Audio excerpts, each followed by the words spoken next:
कोल्हापूरमध्ये काँग्रेसच्या नेते आणि कार्यकर्त्यांनी टोल संदर्भात आंदोलन केलेलं आहे. टोल माफिया आणि टोल संदर्भात आंदोलन करणं हे म्हणजे हास्यास्पद आहे. कोल्हापूरवर टोल लादण्याचं काम खरं कुणी केलंय त्यांना माहिती आहे, कोल्हापूरकरांना माहिती आहे.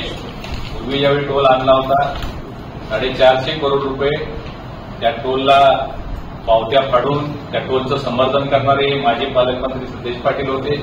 हे सगळ्या कोल्हापूरकरांना माहिती आहे. आमदार खासदार मंत्र्यांना टोल नसतो तरी सुद्धा त्या पावत्या फाडून कोल्हापूरकरांना दाखवून दिलं की मी मंत्री आहे, मी काही करू शकतो आणि ते मला टोल द्यावं लागेल.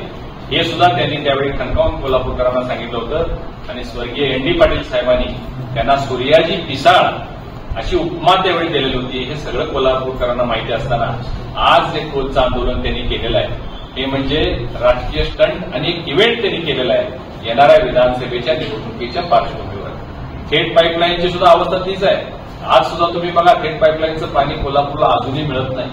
रोज पेपरला बातम्या येत आहेत पाणी बंद आहे. सगळ्या गावात कोल्हापूर शहरामध्ये लोकांचा हाल होते पाण्याविना, परंतु त्याचं समर्थन त्यांनी केलेलं आहे.